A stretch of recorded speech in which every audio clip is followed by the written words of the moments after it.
ಸುಮ್ಮನೆ ನೋಡ್ತಾರೆ ಯಾರು ಇದ್ದಾನೆ ನೋಡೋಣ, ಯಾರು ಹೀರೋ, ಯಾರು ಚೆನ್ನಾಗಿ ಕಟ್ತಾರೆ ಅಂತ ಅಬ್ಸರ್ವ್ ಮಾಡ್ತಾ ಕೂತಿರ್ತಾರೆ. ಇವನು ಹೀರೋ ಹೋಗಿ ಒಳ್ಳೆ ಗೂಡನ್ನ ತಯಾರು ಮಾಡಿ ಕಟ್ಟಿ ಗಂಡು ಕಟ್ಟೋದು.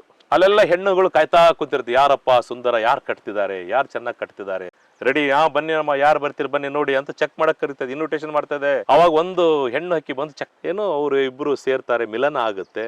ಬಹು ಪತ್ನಿತ್ವ. ಈ ಗಂಡು ಹೆಣ್ಣು ಜೀವನ ಪರ್ಯಂತ ಸಂಗಾತಿಗಳು. ನಮ್ಮ ಭಾರತೀಯ ಸಂಸ್ಕೃತಿಯಲ್ಲಿದೆ, ಒಂದು ಸಾರಿ ನಾವು ಮದುವೆ ಆದ್ಮೇಲೆ ಧರ್ಮೇಚ ಅರ್ಥೇಚ ಕಾಮೇಚ ಅನಾದಿ ಚರಾಮಿ. ಈ ಹಾರ್ನ್ ಬಿಲ್ ಹಕ್ಕಿಗಳೇನಿದಾವೆ ಇವು ಒಂದು ಹೆಣ್ಣು ಸತ್ತು ಇನ್ನೊಂದು ಮದುವೆ ಆಗ್ಬಿಟ್ಟೆ ಅಂತ ಇಲ್ಲ, ಇನ್ನೊಂದು ಹೆಣ್ಣನ್ನು ಹುಡ್ಕೊಂಡ್ ಹೋಗಿಲ್ಲ. ದರ್ಜಿ ಹಕ್ಕಿ ಈ ತರ ಎಲೆಗಳನ್ನೆಲ್ಲ ಹಿಂಗ್ ಜೋಡಿಸಿ ಅದಕ್ಕೆ ತೂತ್ ಹಾಕಿ ಅದಕ್ಕೆ ವಿಶೇಷವಾದಂತ ನಾರನ್ನ ತೆಗೆದು ಬಂದು ಅದಕ್ಕೆ ಹೊಲಿಗೆ ಹಾಕಿ ಈ ತರ ಗೂಡು ತಯಾರು ಮಾಡುತ್ತೆ.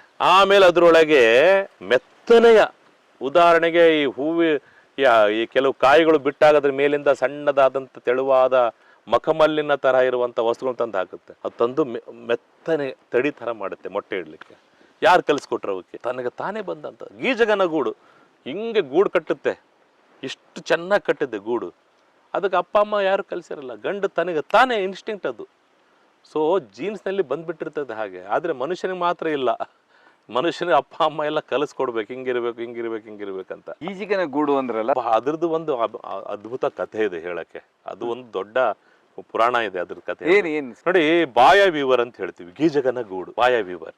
ಇದ್ರ ಬಗ್ಗೆ ನನ್ನ ಪಕ್ಷಿ ತಜ್ಞರು ಏನು ಮಿತ್ರರಿದ್ದಾರೆ ಪಕ್ಷಿ ವೀಕ್ಷಕರಿಗೆ ಎಲ್ಲರಿಗೊಂದು ಅಬ್ಸರ್ವೇಷನ್ ಮಾಡ್ಲಿಕ್ಕೆ ಹೇಳ್ತೀನಿ. ಏನಂತ ಹೇಳಿದ್ರೆ, ನೀವು ಪಕ್ಷಿ ವೀಕ್ಷಕರಾಗಿರೋರು ಬೈನಾಕುಲರ್ ಇಟ್ಕೊಂಡು ಕುಂತು ಅಬ್ಸರ್ವೇಷನ್ ಮಾಡ್ಬೇಕು, ಬರೀ ಫೋಟೋ ತೆಗೆಂತ ಹೋಗೋದಲ್ಲ. ಫೋಟೋ ತೆಗೆದ್ರೆ ಏನ್ ನಿಮ್ ಕ್ರಿಯಾಶೀಲತೆ ಇಲ್ಲ.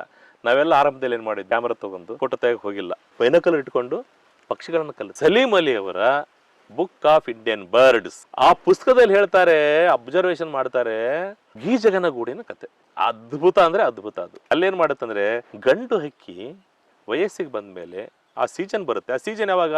ಮಳೆಗಾಲ ಬಂದ್ಮೇಲೆ ಎಲ್ಲ ಹುಲ್ಲು ಎಷ್ಟು ಎತ್ತರ ಬಂದಿರುತ್ತೆ, ಒಳ್ಳೆ ನಾರು ತೆಗೆಗೆ ಬರ್ತಿರ್ಬೇಕು ಅಂತ ಸಂದರ್ಭದಲ್ಲಿ ವಯಸ್ಸಿಗೆ ಬಂದಂತ ಗಂಡು ಹಕ್ಕಿ ಏನ್ ಮಾಡುತ್ತೆ, ಹೋಗಿ ಹುಡುಕ್ತ ಜಾಗ ಎಲ್ಲಿ ಕಟ್ಟುವ. ಹಳೆ ಕಾಲದಲ್ಲಿ ಬಾವಿಗಳಲ್ಲಿ ಕಟ್ತಾ ಇದ್ರು, ಈಚಲ ಮರದಲ್ಲಿ ಕಟ್ತಾ ಇದ್ರು. ಈಚಲ ಮರಗಳೆಲ್ಲ ಬಾವಿಗಳಿದೆ. ಹಾಗಾಗಿ ಅವರ ಜಾಗ ಹುಡುಕ್ತದೆ, ಎಲ್ಲಿ ಕಟ್ಟಿದ್ರು ಒಳ್ಳೇದು, ಕಾಲುವೆಗಳು ದಂಡೆಯಲ್ಲಿ ಅಥವಾ ಎಲ್ಲಾದ್ರೂ ಒಂದು ಜಾಗ ಹುಡುಕಿ ಅಲ್ಲಿ ಕಟ್ಟಕ್ಕೆ ಶುರು ಮಾಡುತ್ತೆ. ತೆಳುವಾದ ನಾರನ್ನು ತಂದು ಗಂಟು ಹಾಕಿ ಅಲ್ಲಿಂದ ಒಂದಕ್ಕೊಂದು ಸೇರ್ಸ್ಕೊಂತ ಕಟ್ಟಿಬಿಡುತ್ತೆ. ಕಟ್ಟಿ ರೆಡಿ ಮಾಡುತ್ತೆ. ಅರ್ಧ ಕಟ್ಟಿದ ಮೇಲೆ ಗಂಡು ಕಟ್ಟೋದು. ಅಲ್ಲೆಲ್ಲ ಹೆಣ್ಣುಗಳು ಕಾಯ್ತಾ ಕೂತಿರ್ತೀವಿ, ಯಾರಪ್ಪ ಸುಂದರ, ಯಾರು ಕಟ್ತಿದ್ದಾರೆ, ಯಾರು ಚೆನ್ನಾಗಿ ಕಟ್ತಿದ್ದಾರೆ. ಹೆಣ್ಣುಗಳೆಲ್ಲ ಅಬ್ಸರ್ವ್ ಮಾಡ್ತಾ ಕುಂತಿರ್ತಾರೆ. ಏನು ಗೀಜಗಳು? ಗೀಜಗದ ಹೆಣ್ಣು ಪಕ್ಷಿಗಳು ಅಬ್ಸರ್ವ್ ಮಾಡ್ತಾರೆ, ಕಟ್ಟಲ್ಲ ಅವು. ಸುಮ್ಮನೆ ನೋಡ್ತಾರೆ, ಯಾರು ಇದ್ದಾನೆ ನೋಡೋಣ, ಯಾರು ಹೀರೋ, ಯಾರು ಚೆನ್ನಾಗಿ ಕಟ್ತಾರೆ ಅಂತ ಅಬ್ಸರ್ವ್ ಮಾಡ್ತಾ ಕೂತಿರ್ತಾರೆ. ಇವನು ಹೀರೋ ಹೋಗಿ ಒಳ್ಳೆ ಗೂಡನ್ನ ತಯಾರು ಮಾಡಿ ಕಟ್ಟಿ ರೆಡಿ, ಬನ್ನಿ ಅಮ್ಮ, ಯಾರು ಬರ್ತೀರಿ ಬನ್ನಿ ನೋಡಿ ಅಂತ ಚೆಕ್ ಮಾಡಕ್ ಕರೀತದೆ, ಇನ್ವಿಟೇಷನ್ ಮಾಡ್ತದೆ. ಅವಾಗ ಒಂದು ಹೆಣ್ಣು ಹಕ್ಕಿ ಬಂದು ಚೆಕ್ ಮಾಡುತ್ತೆ, ಹಿಂಗೆ ಹಿಂಗೆ ಹಿಂಗೆ ನೋಡ್ಬಿಟ್ಟು ಮೇಲೆ ಕೆಳಗೆ ನೋಡಿ ಗಟ್ಟಿ ಇದೆಯಾ, ಮೊಟ್ಟೆ ಟ್ರೇಲರ್ ಬೀಳ್ತಾವ ಜಾರಿ, ಯಾವ್ದಾದ್ರು ಹಾವು ಇವನ ಬಂದು ತಿರುಗಿದ್ಯಾ, ಇದೆ ಅಂದ್ರೆ ಓಕೆ ಕೊಡುತ್ತೆ, ಗ್ರೀನ್ ಸಿಗ್ನಲ್ ಕೊಡುತ್ತೆ. ಅದು ಕಂಟಿನ್ಯೂ ಮಾಡಿ ಅದ್ರ ಮುಂದೆ ಬಾಲ ಹಿಂಗ್ ಉದ್ದನವರೆಗೆ ಕೊಳೆವರೆಗೆ ಬರುತ್ತೆ. ಅದು ಆಗಿದೆ ಅಂದ್ರೆ ಅದು ಕಂಪ್ಲೀಟ್ ಆಗಿದೆ. ಇನ್ನು ನೀವು ನೋಡಿ ಅರ್ಧಂಬರ್ಧ ಆಗಿರ್ತದೆ, ಎಷ್ಟೇ ಅರ್ಧ ಆಗಿರುತ್ತೆ, ಜೋಕಾಲಿ ತರ ಇರುತ್ತೆ, ಜೋಳಿಗೆ ತರ ಇರುತ್ತೆ, ಇನ್ನೊಂದು ಅರ್ಧ ಕಟ್ಟಿವೆ. ಅದು ಯಾಕಂದ್ರೆ ಅದು ಹೆಣ್ಣು ಬಂದು ಚೆಕ್ ಮಾಡುತ್ತೆ, ನನ್ನ ಮಗನ ನೀನು ಗಟ್ಟಿ ಕಟ್ಟಿಲ್ಲ ಸರಿಯಾಗಿ, ಈ ಗೂಡು ಸರಿ ಇಲ್ಲ, ಇದ್ರ ಕಟ್ಟಿದ್ದು ವೇಸ್ಟು, ಇದು ರಿಜೆಕ್ಟ್ ಅಂತ ಹೇಳ್ಬಿಡ್ತದೆ. ರಿಜೆಕ್ಟ್ ಮಾಡ್ಬಿಟ್ರೆ ಇದು ಅಳ್ಕೊಂತ ಕುಂದ್ರಲ್ಲ, ಆಯ್ತು ಬಿಡು ಏನಾಯ್ತು ಸ್ವಲ್ಪ ತಡಿ ಅಂತ ಹೇಳಿ ಮತ್ತೆ ಶುರು ಮಾಡುತ್ತೆ. ಮತ್ತೆ ಹೋಗುತ್ತೆ, ನಾರು ತಗೊಂಡ್ಬರುತ್ತೆ, ಮತ್ತೆ ಕಟ್ಟುತ್ತೆ, ಚೆನ್ನಾಗಿ ನೋಡ್ತತೆ, ಇವ್ರಿಗೆ ನೋಡ್ಕೊಂಡು ಅದಕ್ಕಿಂತ ಚೆನ್ನಾಗಿ ಗೂಡು ಕಟ್ಟುತ್ತೆ, ಬಾ ನೋಡ್ ಅಂತ ಹೇಳಿ ಕರೆಸ್ತದೆ. ಹೆಣ್ಣು ಚೆಕ್ ಮಾಡಿ ಓಕೆ ಅಂತ ಕೊಟ್ಮೇಲೆ ಕಂಪ್ಲೀಟ್ ಗೂಡು ತಯಾರು ಮಾಡುತ್ತೆ. ಮಾಡಿದ್ಮೇಲೆ ಅದರಲ್ಲಿ ಮೀಟಿಂಗ್ ಆಗುತ್ತೆ. ಆಮೇಲೆ ಅದೇ ಗೂಡೊಳಗೆ ಅಲ್ಲ, ಗೂಡೊಳಗೆ ಯಾರು ಹೆಣ್ಣು ಬಂದು ಸೆಲೆಕ್ಟ್ ಮಾಡಿತ್ತಲ್ಲ ಗೂಡಣ್ಣ, ಆ ಹೆಣ್ಣಿನ ಜೊತೆಗೆ ಈ ಗಂಡು ಏನು ಅವರು ಇಬ್ರು ಸೇರ್ತಾರೆ, ಮಿಲನ ಆಗುತ್ತೆ. ಮಿಲನ ಆದ್ಮೇಲೆ ಆ ಹೆಣ್ಣು ಅಲ್ಲಿ ಮೊಟ್ಟೆ ಇಡುತ್ತೆ, ಅದ್ರೊಳಗೆ ಮೊಟ್ಟೆ ಇಟ್ಕೊಂತ ತನ್ನ ಪಾಡಿ ತಾನಿರುತ್ತೆ. ಅಂದ್ರೆ ಇದು ಒಂದ್ಸರಿ ಮಿಲನ ಆದ್ರೆ ಹೊರಟೋಗ್ಬಿಡುತ್ತೆ, ಮಿಲನ ಆಗ್ಬಿಡುತ್ತಲ್ಲ, ಆದ್ರೆ ಗಂಡು ಅಲ್ಲೇ ಇರ್ತದೆ ಕಾಯ್ಕಂತ. ಆದ್ರೆ ಕೆಲವರು ಗಂಡುಗಳು ಅನುಭವಸ್ಥರಾಗ್ತಾರಲ್ಲ, ಎಕ್ಸ್ಪೀರಿಯನ್ಸ್ ಅನುಭವಿ ಗಂಡುಗಳು ಏನ್ ಮಾಡ್ತಾರೆ, ಏನಪ್ಪಾ ಮಾಡೋದು, ಟೈಮ್ ಪಾಸ್ ಮಾಡೋದು ಅಂಥೇಳಿ ಇನ್ನೊಂದು ಗೂಡು ಕಟ್ತಾರೆ. ಇನ್ನೊಂದು ಗೂಡು ಕಟ್ಟಿ ರೆಡಿ ಮಾಡಿ, ಯಾರಿದ್ದೀರಿ ಬರ್ತೀರಾ ಅಂತ ಹೇಳಿ ಅವ್ರು ಕಾಯ್ತಾ ಇರುತ್ತೆ. ಅವರು ಕೆಲವು ಹೆಣ್ಣು ಹಕ್ಕಿಗಳು ಬಂದು ನಾನಿದ್ದೀನಿ ಅಂತ ಬರುತ್ತೆ, ಓಕೆ ಕೊಡುತ್ತೆ, ಅದ್ರ ಜೊತೆಗೆ ಮಿಲನ ಆಗುತ್ತೆ, ಅದಕ್ಕೊಂದು ಗೂಡು ಕಟ್ಟುತ್ತೆ, ಅದು ಗೂಡು ಕಂಪ್ಲೀಟ್ ಮಾಡಿಕೊಟ್ಟುತ್ತೆ, ಅದಕ್ಕೆ ಜೊತೆಗೆ ಮಿಲನ ಆದ್ಮೇಲೆ ಮೊಟ್ಟೆ ಇಟ್ಟು ಅದೊಂದು ಸಂಸಾರ ನಡೀತದೆ. ಇನ್ನೊಂದು ಮಾಡುತ್ತೆ. ಹೀಗೆ ಒಂದೊಂದು ಗಂಡು ಹಕ್ಕಿ ಒಂದೊಂದು ಸೀಸನ್ ನಲ್ಲಿ ಒಂದು ಗೂಡು ಕಟ್ಟುತ್ತೆ, ಎರಡೆರಡು ಗೂಡು ಮಾಡಿ ಕಟ್ಕೊಡ್ತಾವೆ, ಎರಡೆರಡು ಹೆಣ್ಣುಗಳ ಜೊತೆ ಸಂಸಾರ ಮಾಡುತ್ತೆ, ಮೂರು ನಾಲ್ಕು ಹೆಣ್ಣುಗಳ ಜೊತೆಗೆ ಮಿಲನ ಆಗಿ ನಾಲ್ಕು ಗೂಡುಗಳನ್ನ ಒಂದೊಂದು ಗಂಟು ಕಟ್ಟಿದೆ. ಇಲ್ಲಿ ಬಹು ಪತ್ನಿತ್ವ ನಾವು ಹಕ್ಕಿಗಳಲ್ಲಿ ನೋಡ್ತಾ ಇದ್ದೀವಿ. ಬಹುಪತ್ನಿತ್ವ, 4 ಮರೆಗಳು. ಗೀಜಗನ ಗೂಡಿನಲ್ಲಿ ಕಂಡು ಬರುವಂತ ವಿಶೇಷ ಏನಂದ್ರೆ ಇದು ಬಹುಪತ್ನಿತ್ವ. ಇದು ಪ್ರಕೃತಿಯಲ್ಲಿದೆ ನೋಡಿ, ಅಬ್ಸರ್ವೇಷನ್ ಮಾಡ್ತೀವಿ ನಾವು. ಅಂದ್ರೆ ಒಂದು ಕಡೆ ಕುಂತು ನಾವು ಅಲ್ಲಿ ಪಕ್ಷಿ ವೀಕ್ಷಣೆ ಅಂದ್ರೆ ಇದು ಸುಮ್ಮನೆ ಹಿಂಗ್ ಫೋಟೋ ತೆಗೆದು ಹಿಂಗ್ ಬರೋದಲ್ಲ. ಪಕ್ಷಿ ವೀಕ್ಷಣೆ ಮಾಡಿದಾಗ ಇದೆಲ್ಲ ಅಂದಾಜು ಬರುತ್ತೆ. ಡೈಲಿ ಹೋಗಿ ಕುತ್ಕೊಂಡು ನೋಡ್ಬೇಕು ಒಂದು ಜಾಗದಲ್ಲಿ. ಒಂದು ಯಾವಾಗಲೂ ನೋಡಿ, ಯಾವಾಗ ಕಲಿಬೇಕಂತ ಹೇಳಿದ್ರೆ ಒಂದು ವಸ್ತುವನ್ನ ಹಿಡ್ಕೊಂಡು ಸುದೀರ್ಘವಾಗಿ ಅಧ್ಯಯನ ಮಾಡ್ಬೇಕು ನಾವು. ಆವಾಗ ನಮ್ಗೆ ಪರ್ಫೆಕ್ಷನ್ ಸಿಗುತ್ತೆ. ಒಂದು ಹಕ್ಕಿಯ ಬಗ್ಗೆ ಅವ್ರು ಅಷ್ಟು ಅಧ್ಯಯನ ಮಾಡಿ ಬರೆದಾಗ ನಮಗ್ ಗೊತ್ತಾಯ್ತು ಇದು ಪಕ್ಷಿಗಳ ಜಗತ್ನಲ್ಲಿ ಇಂಥದ್ದು ಕಂಡು ಬರುತ್ತೆ. ಅದಕ್ಕೆ ಕಲಾವಿದರು ಯಾರಿದ್ದಾರೆ, ನಾವೊಂದೇ ಅಲ್ಲ. ಪಕ್ಷಿ ಗೀಜಗನ ಗೂಡು ಕಲಾವಿದ, ದರ್ಜಿ ಹಕ್ಕಿ ಒಂದು ಕಲಾವಿದ ಹಕ್ಕಿ. ಇವು ಸುಂದರವಾದ ಗೂಡನ್ನು ನಿರ್ಮಾಣ ಮಾಡಿ ತಮ್ಮ ಸಂತಾನೋತ್ಪತ್ತಿ ಕಾರಣ. ಅದಕ್ಕೆ ಇವು ಯಾರು ಟ್ರೈನಿಂಗ್ ಕೊಟ್ಟಿಲ್ಲ. ಅದಕ್ಕೆ ಜೀನ್ಸ್ ನಲ್ಲಿ ಬಂದಿರುವಂತದ್ದು ಇನ್ಸ್ಟಿಂಕ್ಟ್ ಇದೆಲ್ಲ. ಗೀಜಗ ಅನ್ನುವಂಥ ಹಕ್ಕಿ ಯಾವ ಕಡೆ ಜಾಸ್ತಿ ಇರುತ್ತೆ? ಎಲ್ಲ ಕಡೆ, ಈ ಕರ್ನಾಟಕ, ಇಡೀ ದೇಶದ ಎಲ್ಲ ಕಡೆ. ಬಾಯ ವೀವರ್ ಅಂತೇಳಿ ಇಡೀ ದೇಶದಲ್ಲಿ ಇರುವಂಥದ್ದು. ಆ ವೀವರ್ ಬರ್ಡ್ ಅಂತ. ಈ ವೀವರ್ ಅಂದ್ರೆ ನೇಗೆ ಹಕ್ಕಿ ಅಂತ. ನೇಯೋದು ಇಂಥವು. ಇದು ಗೀಜಗ ಬಾಯಾವಿದೆಲ್ಲ ಅತ್ಯಂತ ಸುಂದರವಾದ ಗೂಡು ನಿರ್ಮಾಣ ಮಾಡುವಂಥದ್ರಲ್ಲಿ ನಂಬರ್ 1 ಅಂದ್ರೆ ಗೀಜಗ. ಇದು ಬಾಯ ವೀವರ್. ಬೇರೆ ವೀವರ್ ಬರ್ಡ್ಸ್ ಅದ ನಮ್ಮಲ್ಲಿ ಇದೆ. ನಮ್ಮ ನದಿಯಲ್ಲಿ ಸ್ಟ್ರೀಕ್ಡ್ ವೀವರ್ ಅಂತ ಬರುತ್ತೆ. ಅದೇನ್ ಮಾಡುತ್ತಂದ್ರೆ ಈ ಆಪ್ ಅಂತ ಬರುತ್ತೆ, ಇಲ್ಲಿ ರೀಡ್ ಆಪ್ ಅಂತ, ಟೈಫಾ ಅಂತ ಒಂದು ಹುಲ್ಲಿನ ಸಸ್ಯ ಇರುತ್ತೆ. ಅದರ ಸಸ್ಯದ ಅನೇಕ ತುದಿಗಳನ್ನ ಜೋಡಿಸಿ ಅದು ಗೂಡು ಕಟ್ಟಿರುತ್ತೆ. ಅದು ಸಣ್ಣ ಈ ತರ ಡಿಸೈನ್ ಇರಲ್ಲ. ಇದಾದ್ಮೇಲೆ ಇನ್ನೊಂದು ಬ್ಲ್ಯಾಕ್ ಥ್ರೋಟೆಡ್ ವೀವರ್ ಅಂತ ಒಂದು ಬರುತ್ತೆ, ಅದು ಸಹ ಅದು ಇದೆ.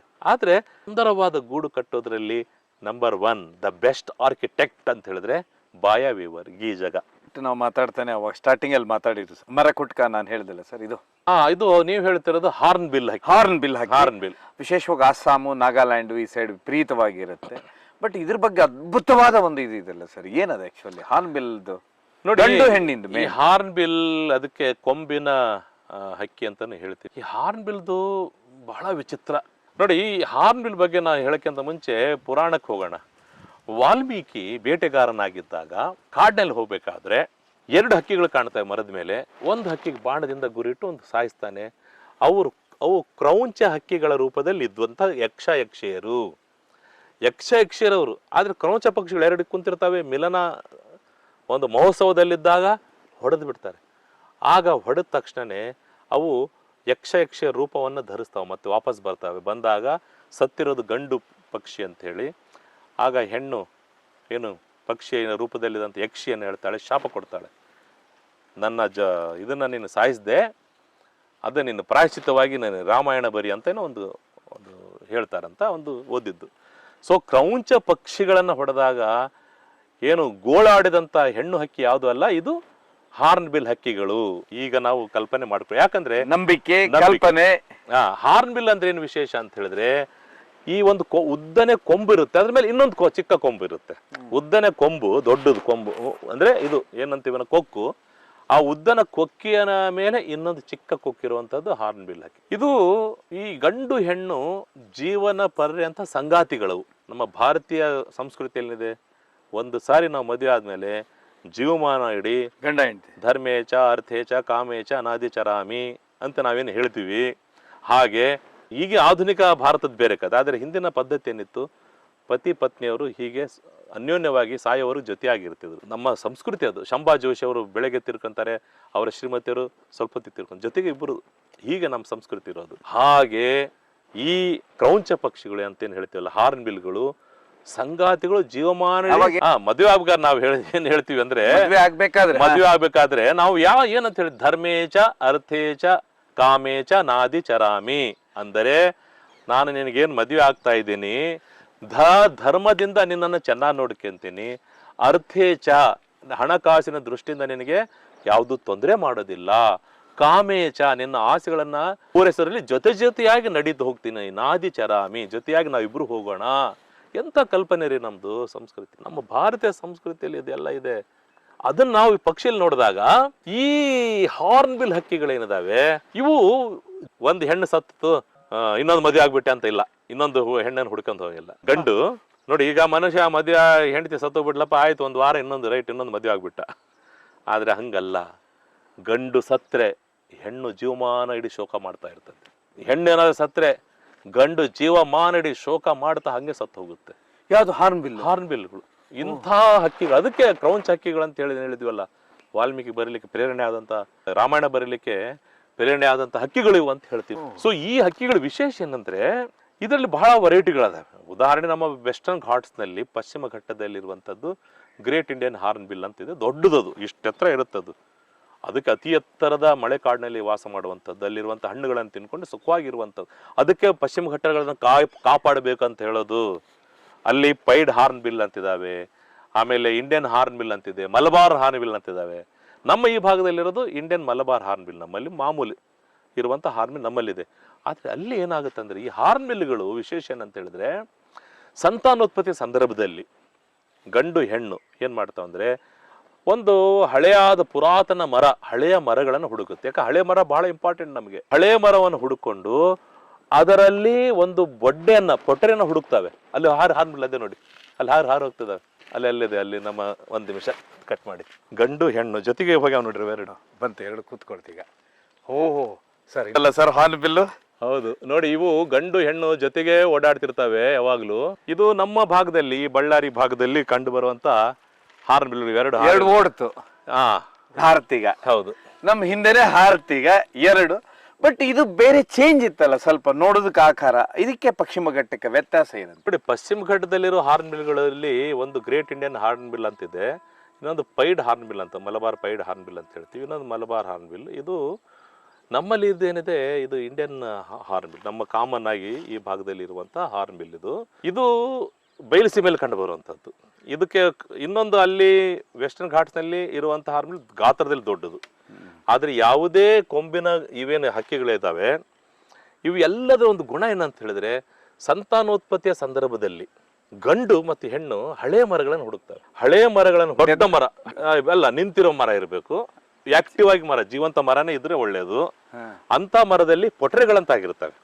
ಯಾವುದೋ ಕಾರಣಕ್ಕೆ ಅಲ್ಲಿ ಗಾಯ ಆಗಿ ಅಲ್ಲೆಲ್ಲ ಪೊಟ್ರೆನ ತೆಗೆದ್ಬಿಟ್ಟು ಒಳಗೆ ಒಂದು ನಿರ್ವಾತವನ್ನು ಸೃಷ್ಟಿ ಮಾಡ್ತವೆ.